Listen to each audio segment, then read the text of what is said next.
gets worse and worse. Welcome into the second hour of the program here on a Friday morning, May the 10th. Appreciate you stopping by. It is Mike Wimmacher, joined remotely once again from one of our spacious satellite studios. It is Johnny Molson. Good morning, Johnny. Good morning.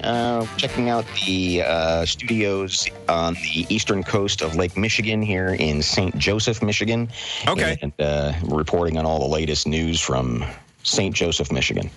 Yeah, you know, people don't realize just the kind of reach that the Mike and Molson Too Good for Radio podcast has to the fact that we have to have so many satellite studios. It's kind of crazy, from the west coast to the east coast of Lake Michigan and everywhere in between. Anything exciting happening in St. Joe today?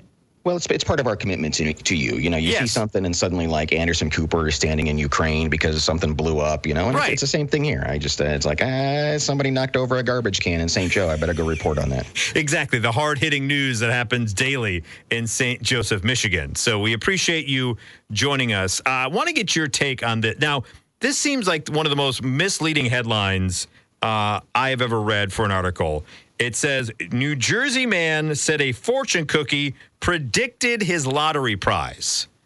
So when you hear that, do you assume that those numbers on the back of the fortune cookie is the numbers that he played for lottery and won? Is that how you would take it? Because that's what I thought. I don't know any other possible scenario. Well, And we can get into the story after you share this, but as somebody who did own an astrology 900 number to give lucky lottery numbers, I do have some experience in this field.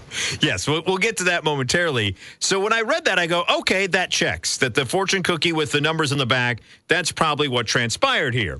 But as I read further, the player in question said he opened up a fortune cookie from a restaurant he frequents and received the message, "Believe in miracles." Oh. That's what he's saying predicted the fact that he won the $1,000 a week for life scratch off. Is that by saying believe in miracles, that was predictive of him winning the lottery. That is the most generic fortune anyone could get. And you could say that then that it predicted anything that happened well in your life. Well, and of all the miracles I would want. Right. I want to see this old guy over here grow his leg back after it got blown off in the World War II or something. I want to see something cool. Yes, I want that to be the Believe in Miracles, not the Cash for Life ticket from the Jack Pocket app, which, by the way, that is a terrible name for a lottery app. But it is New Jersey, so that checks. It'd be Jack Pocket that you would buy your things from. He discovered his fortune cookie was correct as he matched all 5 white balls in the drawing, earning a prize of $1,000 a year for life. He said he plans to use his winnings to balance his finances and plan for retirement. But yes, just because you got a fortune cookie saying, believe in miracles, that was predictive of him winning this jackpot. I don't believe it. Yeah, fortune cookies have been really lame in the past decade or so. It's been a while since I've gotten one, but they've gotten more and more generalized over the years where it's just like they're not even trying anymore. Well, yeah, and it's not even. I never really even. It never seems to be a fortune. It seems to be more of a, don't forget to call your mother, or right. Be sure to eat carrots because it's good for your eyes. I mean, it's just weird stuff like that, where it's like I want there to be something is like a mysterious stranger with a red carnation is waiting for you under the street light or something like that. Yeah, I want it to be that way. Or you will, continue to live prosperously till, whatever, 75, something along those lines, not, to your point, just sagely advice like read more books. Oh, gee, thanks. I appreciate that fortune cookie. They seem to be better back in the day. I don't know. They just seem to be more generalized and just it kind of and this one seems much like, to your point, astrology that you had you dabbled in, where it's just such a general statement that you can then say anything good that happens attributes to this particular astrological reading or this fortune cookie. How dare you? Dabbled? I take that back. I apologize. Just random? Is that what you said? Dabbled and random, I believe I heard you say? Yeah. It may have been. It may have. Son of a... I mean, my goodness. I apologize.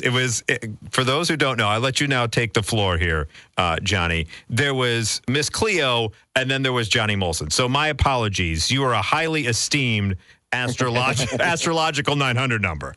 In the wild and woolly world of 900 numbers in the early 90s, my brother and I did some research as to how you go about securing a 900 number. It seemed so lucrative, right? Yes. And so we did. We found a number and a service, and we invented this thing called Astro Lottery. It's almost good as a Jack Pocket app. Almost. Where you would dial this 900 number, and I would slowly read through all the star signs and just give you numbers, Because it's Pisces, play 7, 14, 38, 24, 9.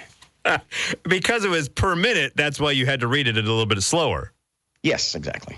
No, I wanted people to be able to hear what I was saying, Mike. It's on the phone. That's right. You got to enunciate. How lucrative did it end up being? You didn't end up with a Max documentary like Miss Cleo, but did you get one on Tubi at least, the free streaming service? No, it didn't even warrant a little 10-minute YouTube documentary. Oh, that's sad. But it was ridiculous. It was what ended up happening was one of the weirdest things was, we would get the monthly reports and, oh, hey, you made $38 or something stupid. And we would see the phone numbers. Well, there was one day where just by chance, I got like 3 of the numbers right. So if you would have played the pick 3, you would have won. Got $80 or something, right? Uh-huh. And there was this one phone number, and obviously that person played it, and obviously that person won, and they would call every single day and would not let up. It's like, this is it. I finally found my riches. This idiot on the phone is going to make me a millionaire. Oh, that poor person. Did they ever win anything more than the pick 3? Probably not. No. Oh. And of course, I was very clear that for entertainment. Oh, yes, for entertainment purposes only. Legally, you have to make sure you put that disclaimer in. Yeah. Well, appreciate the walk down memory lane with the esteemed astrological lottery number giver of Johnny Molson there. It is Mike Wimacher, joined by Johnny Molson from our satellite studios in St. Joseph, Michigan, on this Friday morning. There was a research done by Talker Research that basically tried to pinpoint, Johnny, the age in which folks feel they start to disconnect from pop culture and stop in their own mind being cool. Okay. So what they found was, first off, what age do you think a majority of respondents say they stop being cool? Like, what's the cutoff where most people go, you know what? I feel just out of touch with this younger generation. I no longer consider myself, quote unquote, cool. For most people, I'm going to ballpark it at 38. You are pretty much spot on. Most people generally expect to feel out of touch by the age of 39. They think once you get that one step from 40 that you no longer are, quote unquote, cool or have a grasp of pop culture. That seems. And it's. Go ahead. I think it's and I think that makes sense in that, okay, you're 20 years removed from high school at that point, which is a full generation. So now there's like an entire, chunk of humans that are out there that weren't there when you were in high school, and being cool, and they've just redefined it. And there is that. It's kind of that delicate balance between still being in touch and being relatable and being cool. I don't know if when you get to a certain age of like over 40, to your point, you're 20 years removed, there's a newer generation. I think you can still be relatable. I don't think you have to then turn to be old person yelling at the sky and hate every trend that the young people are doing. But I don't know if you can ever be cool, or you should be considered cool by the younger generation at that point. Yeah, and I think there's a couple of things in there that come to mind. I mean, on one hand, all right, who's going to define what being cool is? But just like being connected with pop culture and what's going on in the world, and music and movies and shows and things like that. There is a point where you find comfort in what you grew up with, and those kinds of things. But I don't think that's healthy. I think you should stay connected with what's going on. Yeah, the survey basically, once they pinpoint the age, they asked the respondents to rate themselves on how up to date they felt with the latest trends and what's deemed cool in categories from food and music to arts, technology, and the latest slang. Which one do you think that most people are most confident in and knowing the trends of when it comes to food, music, arts, tech, slang? What do you think people said they knew the most about? Food. Correct. 72% of the respondents are most confident when it comes to the food world that they know the latest trends. And is that partly because there's not that many of them to try to keep up with? Maybe, but it's also the easier. It's probably the more accessible thing. I mean, I still enjoy new music that's put out today. I'm certainly not as tuned in as maybe I would have been in high school. But I'm also not that guy who's like, oh, there hasn't been anything good out since Huey Lewis released Sports. It's not. Yeah, I don't fall into that trap, but that does seem to be the first one to go when there's a whole new wave of music of some sort. When there's some sort of tectonic shift in music, then the previous generation goes, it's all gone to hell, forget it. There's nothing good out there, and it's the first one. It seems like it's the first one to go. Well, that's actually not the case. According to this study, they said that food was first, music was actually second, where 60% felt they were actually in tune with the latest music. So that's kind of an encouraging sign, but you're right. There is a certain, which means 40% of people are like you say, that whenever something new happens, they just say, oh, that's the worst thing in the world, and it's terrible, it's unlistenable. I've not gone to Lollapalooza since it's been up in Grant Park. And it's morphed kind of throughout the years. I would have loved to have been there the year where Metallica was there, but like earlier in the day, it was like Doja Cat and all these more younger indie bands, just to see those old guys with their long hair and their black T-shirts, wondering what the hell is going on stage right now. Yeah, and I know I'm an anomaly, but when I hear a Doja Cat or Dua Lipa. Is another good example. I don't know, something perks up and goes, that's different. I kind of want to hear what's going on here. I mean, it doesn't mean that I like it or I'm downloading the whole album or anything, but I do at least gravitate to it and say, I want to hear more and just see what's going on here because it's different and it caught my ear. But yeah, movies is another one. Hollywood, there's nothing new in Hollywood. And it's like, my God, there's some amazing movies out right now. Yeah. And people really do get locked in that atrophy, and I don't know why. It bums me out. Yeah, it bums me out too. They say 6 in 10 Americans feel similarly in the know when it comes to social media, which is interesting that 60% say they're in the know with social media, because that seems to be the place where it shifts on a dime so quickly on what is the cool thing to use and what is passe and just for boomers. Like, that seems to be ever changing and very cyclical. I will freely admit, and I was just about to look it up, I'm not entirely sure what's going on with Drake and Kendrick Lamar. Oh, they got beef. They got so much beef. I know they're swinging at each other, but I don't know exactly what happened.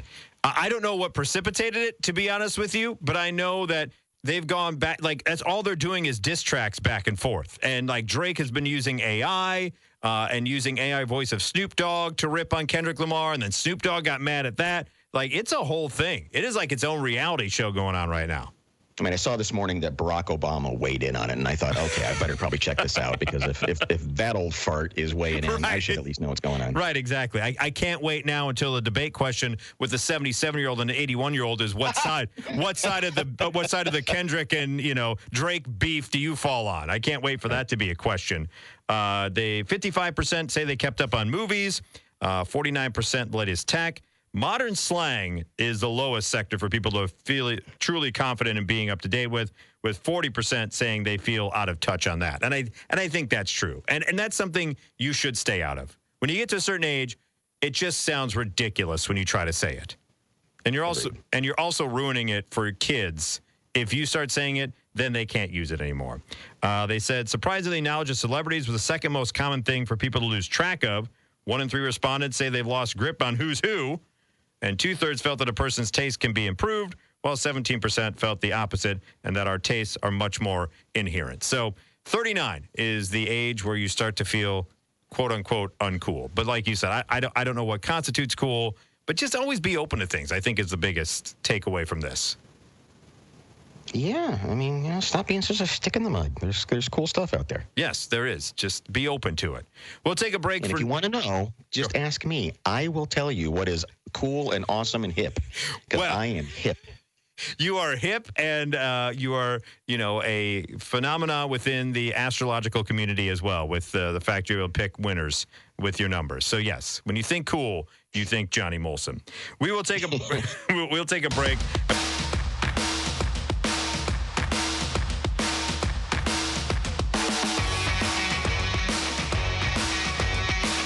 Welcome back. It is Mike and Molson joining us remotely from our esteemed studio in St. Joseph, Michigan, here on this Friday morning, May the 10th. 217-629-7970 is the phone number if you want to join in the conversation. Do you got any use for spare change anymore, Johnny? I mean, I get the pleasure of dumping a coffee can of change into that thing at Walmart. Yeah, the Coinbase. Yeah, and getting $38. Like, that was kind of cool. Yeah. But would you stop to pick up any spare change that you see on the street or in a parking lot somewhere? Yeah, that's a good question.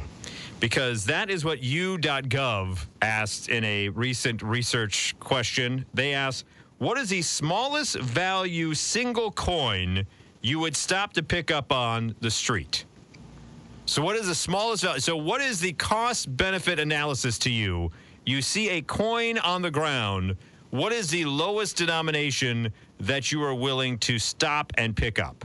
Or are you even stopping at all? It probably should have been thrown in there as well. What would it be for you? Would it have to be a Sacagawea for you to pick it up? I'm thinking a nickel or a dime or something.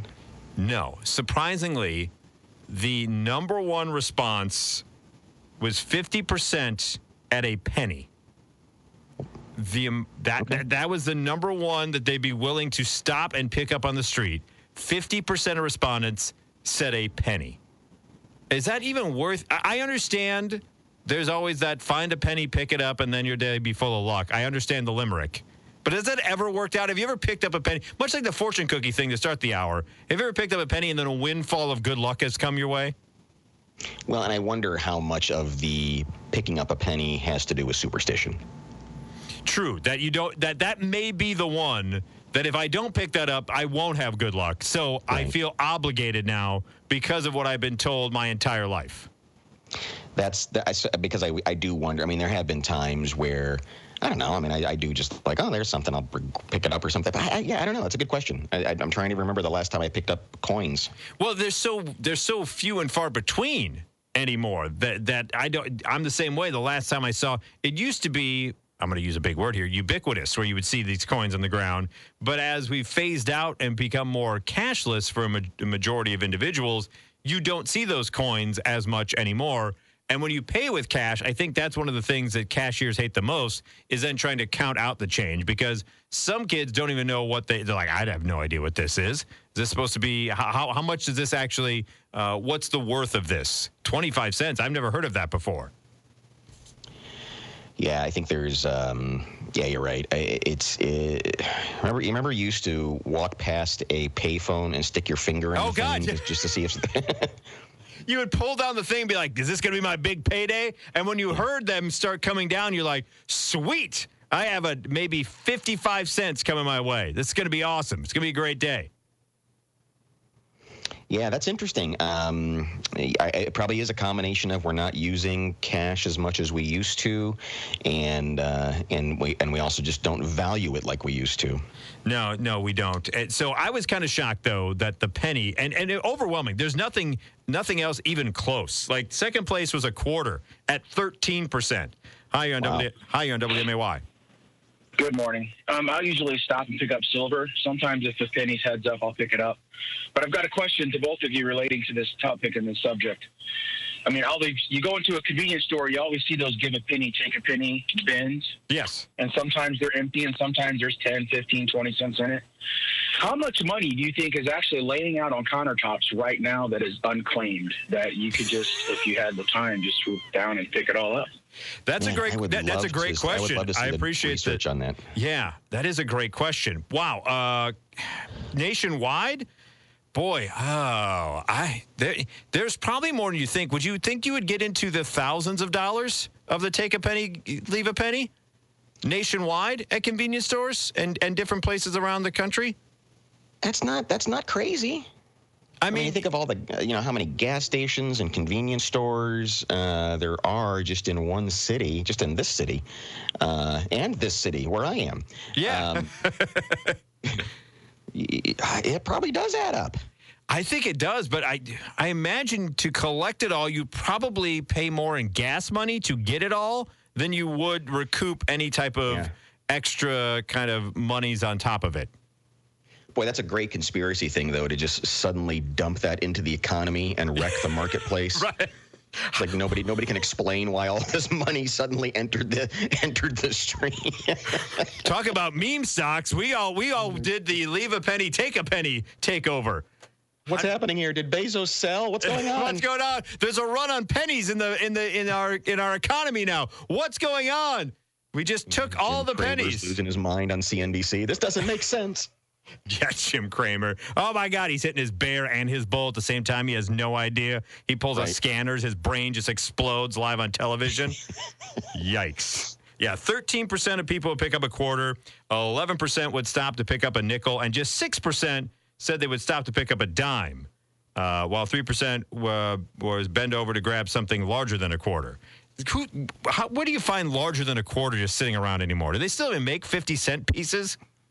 I mean, they make them, but you just don't run into them that much anymore, do you? No. I remember when we went through my parents' stuff, my grandmother had collected for an entire calendar year coins that had my birth year on them and then and put them away. And let me tell you, that was a nice chunk of change when I turned 18.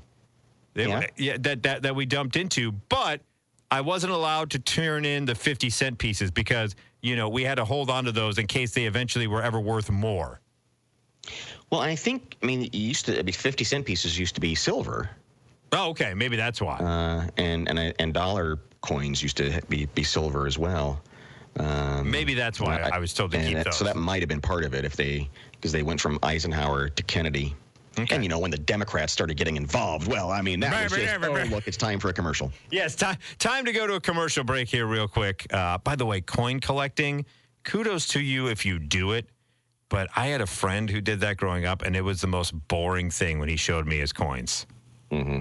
I was just like, really? And he would get very excited to the point where he would ask my parents if he could go through some of our spare change. And my dad then said, that kid's never allowed here again. Good on you, Steve. Yes, exactly. Good old Sergeant Steve. The same thing.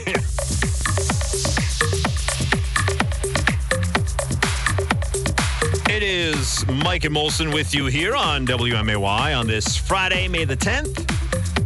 Going to have the Fat Ass 5K street party later on tonight, and then the Fat Ass 5K being run, or majority of individuals walk it. Let's face facts. I'm one of the weirdos that actually runs it, but most people actually enjoy the variety of tastings you have along the race routes. We'll discuss how you are going to run it later on in the 8 o'clock hour. But before we get to all of that, we have I would say woman scorn, but it also could be a stop me when it gets weird, Johnny. Love it. Okay. And here is, whenever you start with a meeting on Snapchat, usually that starts to go awry. That's not usually the place that you find your true love, is it not? Yeah, I didn't know that was an option. Yeah, apparently so. Apparently, these individuals met on Snapchat and decided to go ahead and meet up and hang out at a hotel. One of two things are going to happen here, Johnny, I think, if you meet up on Snapchat. Now, I'm not on Snapchat anymore because I did not get enough of the crank pics. I thought when I signed up for Snapchat that was something that would be, I'd be inundated. But alas, never a one. So I said, done with this app. But if you do meet up on Snapchat and then decide to meet in real life, one of two things are going to happen, right? Either you're going to get lucky or it's a setup. I would imagine.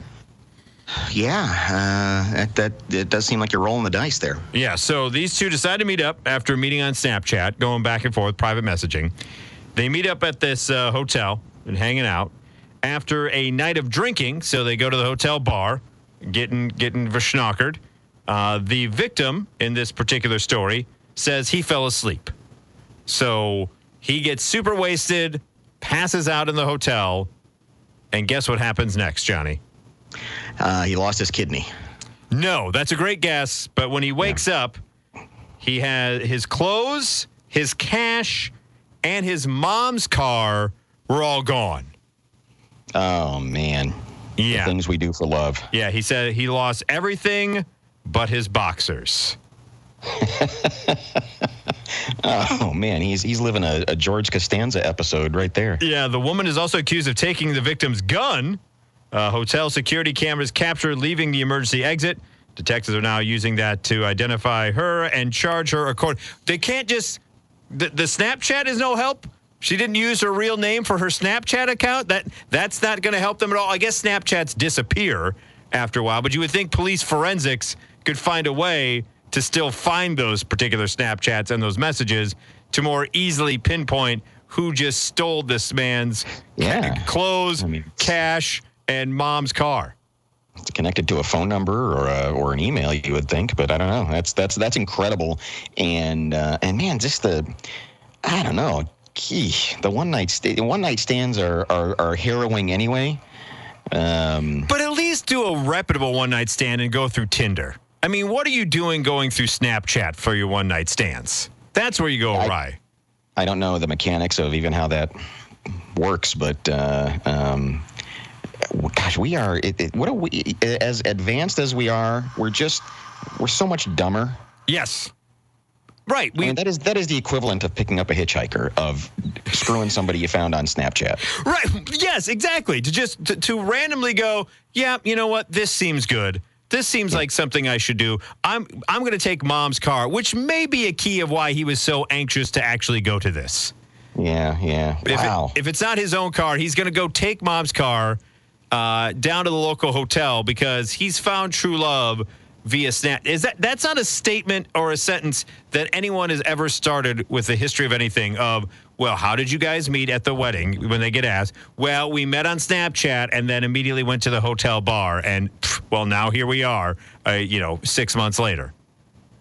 And I maintain that this is the kind of stuff that needs to be taught in sex ed.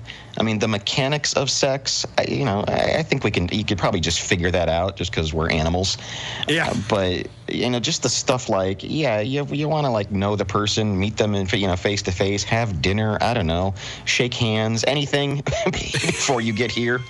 Yes. Yeah. Just because you have a random couple snaps back and forth and you like what you... So, to me, I don't know what the most embarrassing part of this story is for this gentleman. Is it that he went with Snapchat? Is it the fact that he couldn't hold his alcohol to the point where the woman outdrank him, or at least was smart enough to drink water in between? Or the fact that now he's got to go tell mom that her car is gone? And he went to the police. I mean, all those things are none of those things. I didn't think about that, having to make that call to officers. Yeah. To tell them that had to be the story of the night for that particular precinct. Of, you're never going to guess what happened to this poor mope. Showed up and he just had boxer shorts left because he was taken for a ride from a lady he met on Snapchat. But obviously old enough to rent our hotel room. And drink. Old enough to drink, assumingly, unless she slipped something. Yeah. Well, I mean, unless she was buying him the alcohol and feeding it to him in the hotel room. But yeah, there's so much embarrassing going on in this particular story, and it never starts well with met on Snapchat. Let me ask you this, Michael. Okay. If you had the choice of being alone in the woods with a bear or a woman you met on Snapchat. Yeah, that whole thing. We talked about that earlier this week. I had no idea. Which would you choose? I would take the bear. I'm choosing the bear. I'm choosing the bear too. I don't want a rando Snapchatter. The bear, I know what it's going to do. The rando Snapchatter could just leave me in my boxers. At least she was nice enough to leave the boxers and not completely nude. So there is that part of it. Yeah, I don't want to see that again. Yeah, I will say this. We talked about the man or bear thing earlier this week. I had no idea on Tuesday until a buddy of mine posted on his Facebook page ranting that, for those guys out there that are getting upset about the man versus bear thing, you all can go to hell. And I was like, okay, what's it? I had to Google search it. We talked about, being cool or being in the know. Right. I had to Google search what it's all about because earlier in the day, I had read a story about a guy in Massachusetts who had gotten in a one-car accident, careened off the highway, ended up in a forest, and the authorities believe a bear, he was ejected from the car, but authorities believe a bear had drug him even farther away from the car, and it wasn't until the first responders showed up that the bear was like, not worth it to try to get this meal, so I'm going to run off. And so I thought that is what they were alluding to. I had no idea that it's something that had been going on for darn near a couple of months now on the internet. I mean, that's one of those internet things that blew up like a white hot meteor, and everybody was involved in that conversation. And it's just like, man, are you really gonna expend the energy that it needs to have this argument? It was like, it's a thing that women might talk about, but then we gotta put our stupid face in there and say, well, blah blah blah blah blah. Oh, jeez. Yeah. So when it boils down to it, you always choose the bear over anyone you meet on Snapchat. I think is what we all can agree on when it comes to that is not a place to meet people for meaningful relationships. It's a place to I think from what I gather just send nudes without your face attached to it.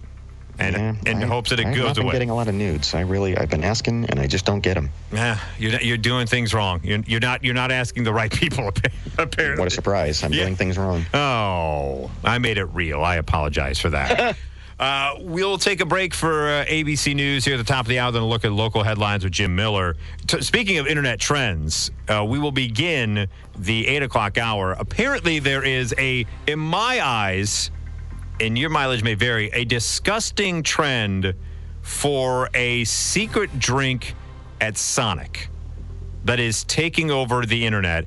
It sounds, I hope you've already eaten your breakfast and have it digested, because when Hamburger. It is Mike and Molson with you here on WMAY as Johnny joins us from our spacious satellite studio in St. Joseph, Michigan. It's very spacious. Yes. I mean, the accommodations are even actually better than what we have here in Riverton. I actually wish I was there at the St. Joseph studio. Give my regards to all those fine folks there, by the way. I'll let our enormous staff know that you said hello. Yes. We have them working hard at various places around the U.S. to give you the best in breaking news. We talked last hour about, being up on trends and at what age do you start to feel uncool or stop being cool. Here is one trend that I don't want any part of. 3.8 million views on TikTok of this new off-menu concoction that people are ordering at their local Sonic. This is from, by the way, the TikTok user Mississippi Meemaw. Oh, I follow her stuff all the time. But there's one thing, if I ever join TikTok, my first follow, I know, has to be Mississippi Meemaw. Right. 3.8 million views of this particular concoction. Are you ready for it, Johnny? Hit it. It is a video of her ordering a pickle-filled Dr. Pepper at the drive-thru of her local Sonic.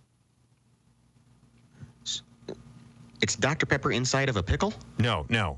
It's a bunch of pickles inside the Dr. Pepper. So what they ask you, apparently what they ask is like you ask them to put a side of pickles in the glass first and then fill it up with Dr. Pepper after that. I'm trying to, on one hand, it could go into the arena of sort of being a salty, sweet vinegar thingy, something. I'm not suggesting that it works or that it's good. Dr. Pepper in and of itself is an acquired taste to begin with. And then to throw pickle on top of your Dr. Pepper, I'm out. I'm an anti-pickle individual. I'm no fan of pickles. So I'm already out. So I guess where I was going with that was, is it becoming popular because it's actually good, or just because it's novel and silly, like eating cockroaches on a pizza at the fair? I think novel and silly. I don't think in any way it's because people actually think it's delicious. I think it's very much a novel thing of, it sounds so gross, I at least have to give it a try. You know who would love it? We have some people in the building who would love it. Maybe they can do it for their next internet sensation video. Jeez. Yeah. 7 people will watch that. Yeah, exactly. Mima encourages viewers to try it for themselves. She says, it's really good, y'all. You should try it. Her short and sweet video seems to have struck a nerve with 6,500 comments. So 3.8 million views, 6,500 comments. Sonic, by the way, said it noticed more orders. So it has actually given the off-menu drink of the pickle-filled Dr. Pepper a name. Sonic has noticed more orders of what it's calling, quote, the Dr. Pepper Pucker. And I'll tell you, my daughter for a while worked at Starbucks, and when one of these dumb TikTok recipes would come in that nobody's ever heard of except for people on TikTok, it just annoys the staff. It's like, first of all, they got to ask around. If they don't know it immediately, then they got to go, all right, what is this Barbie mango something? I feel so. And then somebody has to. Yeah. Yeah, and it's just like, why are you harassing people?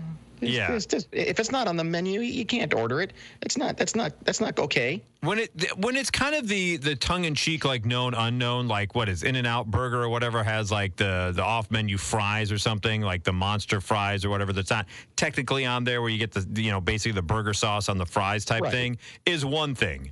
But they know that's coming. They know that's a thing. Exactly. Right. It's when you're ordered to get whatever specialty TikTok drink you have to order, takes 18 different steps to get there to get the right colorization, just stop.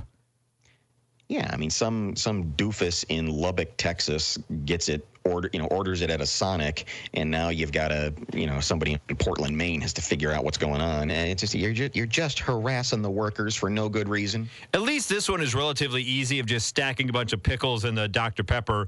One of the drinkers said, to your point, Johnny, the briny nature of the pickles adds a little something extra to the sweet and fruity flavors of a Dr. Pepper. Does Dr. Pepper have a fruity flavor? Isn't that more spiced? A little bit. Yeah, I mean that's what I was trying to figure out, is if there's anything to it. I don't know. I mean, yeah, if you're not a pickle fan, then you're not going to want anything to do with this at all. But I guess I can imagine that there's some kind of combo there that might be appealing to some palates. Yeah, I don't know if pickles. I'm being very generous here, and I don't know why. Yes, you are. You're taking on the role of me, to each their own, because pickles are apparently pickles are becoming the new it thing in food trends, because earlier this year there was the pickle milkshake that they had at Disney. Now you have the Dr. Pepper Pucker, and then also I see the pickle lemonade is now a thing too, where you put Put a big old dill pickle and some dill pickle juice in your lemonade, and delicious. What a wonderful, refreshing summer treat. I like pickles anyway, but if I go to a deli and they've got that jar of those big honking, like it's like the size of a full-grown cucumber, sitting there. It's like, that is a meal for me. Just give me one of those and I'm good. Pickle in a bag? That's another thing people love. They love the pickle in the bag, but do you get the spicy pickle in the bag? Because some people say that the spicy pickle in the bag is just too damn spicy. No, I get the big giant pickle from the jar that's at the deli. That's what I like. Yeah, gotcha. Nope, no bag pickle. You want straight from the jar. A man with standards, ladies and gentlemen. What I said was the big pickle that's in the jar at the deli. That's my favorite thing. Yes, I understand what you're saying. I was just then asking if you prefer the pickle. No. No use. The thing that I like is the pickle that's in the jar at the deli. The really big honking pickles. All right, good to know. No bag pickle for Johnny. He's made it expressly clear. Only the big jar pickle. The bigger the pickle, the better for Johnny. That's what he said. We'll take a break. We come back. You idiot. Hope your Friday is going well thus far. Trying to entertain you best we can. It is Mike Wimacher and Johnny Molson joining us from St. Joseph, Michigan. And Johnny, they've pinpointed the worst possible text that you can send somebody. Okay.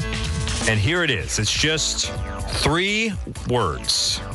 Not anything having to do with someone dying, that we all know that'd be pretty bad. They've pinpointed that the worst text you can send somebody is, "Can we talk?" Yeah, I can see that. And they say because of the connotation. There is nothing ever good happens from when someone starts a conversation or sends the text, "Can we talk?" According to a family therapist, and she says the ambiguity and lack of tone or context in this type of message leaves a huge amount of room for interpretation and just people immediately going to the worst possible scenario. Have you ever gotten a text or had a conversation start with, "Can we talk?" and some great news comes out of it? Yeah, I mean, not even a text, but I mean, yeah, if someone just even says the words, even if the talk is happening immediately, "Hey, we need to talk." It's like, your worst case scenario goes, it's like, you've got cancer, right. I'm moving to Paris, every possible thing goes through your mind in a split second. Not to mention, you get it in a text. That's horrible. Well, yeah, because then it's like, talk when. Because they say with the text, they lack certain nonverbal cues. We're constantly assuming the sender's tone and intention. So it's bad enough when it's in person, but if you get a text that says, "Can we talk?" and nothing else with context, it's just our human nature to assume the worst. I haven't quite acclimated to people who will even just text me before calling me. "Hey, do you got a minute for a phone call?" That kind of thing. And I guess that's becoming more of a courtesy of late to do that. But it's just like, just call. If I can't talk, I won't pick up the phone. Well, no, that's become the new etiquette. Yeah, I don't like it. Well, because that also leaves some room for interpretation of, "Hey, you got a few minutes to talk about what?" Like, because they never really go into, "Do you have a few minutes to talk because I want to discuss this?" It's just, "Hey, you got a few minutes to talk." And immediately our dumb brains go, "This is going to be bad. No, I don't. No, I don't have time to talk. No, I don't want to interact with you right now." Right. They said for those with anxiety, the assumption often veers towards a even more worst case scenario when you so if you're going to, and they come up with some tips here, which we'll get to, of how to be a little bit more informative when sending that kind of text of, "Hey, we need to talk." And we'll get to that here momentarily. Hi, you're on WMAY. Yeah, so whenever I do stuff like that, it's, "Hey, I need to talk to you for a minute, comma, nothing serious." Oh, okay. To make sure that people don't start freaking out then. Exactly. I've fallen down too many a rabbit hole in order to freak myself out, psych myself out, and then all of a sudden they're like, "Oh yeah, what are you doing tomorrow?" Or I want lunch. And it's like, you just know like how many deaths I went through in my head, right, to try to prep myself for this talk. And and to be honest, this started 5-7 years ago, because whenever my dad would text me, he'd be like, "Hey, give me a call. Nothing serious. Want to chat?" Way to and be. So he was, again, always ahead of his time. I Yes. mean, it always helps whenever you're as old as dirt, but whatever. Right. He sent that even with the smoke signal. Like he would say, the smoke signal would go up and be like, "Oh God, we're getting attacked," and then Irvi would be like, "By the way, nothing serious." By the way, it was, Paul Revere just spotted something. Yeah. I think we're okay. Yeah, exactly. False alarm. My bad. Well, and to be honest, I thought the number one worst text that you could ever receive was just one letter, K. Oh, that's a bad one too. That is a bad one. Brutal. I guess that's more of just a trigger, because if you're like me, then it's just, they say K and it's like, no, you have to have more. You get free texting. Before, whenever, back in the day when texts were 10 cents a piece, K may be acceptable. However, now you can type a book and it's fine. Yeah. Appreciate the phone call, Irvi Jr. there, EJ. I like that. Can we talk nothing serious, or need to talk nothing serious? At least that's add a nice some context. Yeah, add some something. context. And I too have no use for the K text. It's like, how difficult is it to put an O in front of that? Well, what I've learned is even okay can be a little off-putting for some people. Okay. And what I've discovered is okay period is just as bad as just saying K, because it just seems very, very passive-aggressive. So any variation of K or OK, I always have to follow it with an exclamation point so that they understand that I'm in a good mood and saying, okay, hey, that sounds great. Want to have lunch? Okay. Instead of K. Yeah, K is very passive aggressive. It does sound awful. It's awful. It's like you're being put out. Like it's the last thing you want to do. You've got caught in this whole text exchange. You're like, K. I prefer thumbs up. I'd rather get a thumbs up emoji than a K, to be honest with you. Right. Yeah. Here's what some of the tips they have, besides the wonderful one from Irvi Jr. there of saying, if it's not serious, say, can we talk? Nothing serious. That's one way to go about it. They also say that the name of the game is sensitive specificity. They say clearly and warmly, if possible, detailing what you would like to discuss with the recipient. Say, I wanted to check in about, do you have 15 minutes later today? This minimizes ambiguity, sets clear expectations, and gives people a better understanding of the scope of the conversation rather than leaving them to wonder. And that's the key. Don't just leave people hanging. Get to the point and let them know what's coming, so they're not sitting there building up it in their mind to be the worst thing ever, and then it just being, what you doing? Like, right. What do you mean, what you doing? The expert also recommends that we all try a little tenderness when it comes to texting. You can bake in some reassurance by including a positive thought so the message is not all negative. So just don't text, can we talk? Good tips. Yes, excellent tips there. And also, don't be passive-aggressive with your Ks. Actually, type out the OK. So, okay, Johnny, we know that you unfortunately have other things to attend to coming up here, so we appreciate your time today. Thank you so much for stopping by the show. And we will see you on the Too Good for Radio podcast. Yes, where we can actually get more in depth and really give you the hard-hitting news of St. Joseph's, Michigan later on today. So be listening for that. Thank you very much, Johnny. We will talk to you later on this afternoon. Bye. That is Johnny Molson joining us from our spacious accommodations in St. Joseph, Michigan. Thanking him for taking the time to chat with us here today. We have ABC News coming up here momentarily. The last portion of the broadcast day will be dedicated to the next segment, asking you, what do you got planned for Mother's Day? And is it the most fraught with peril holiday we have? I understand that, Mother's Day, we're showing how much we appreciate moms, and rightfully so.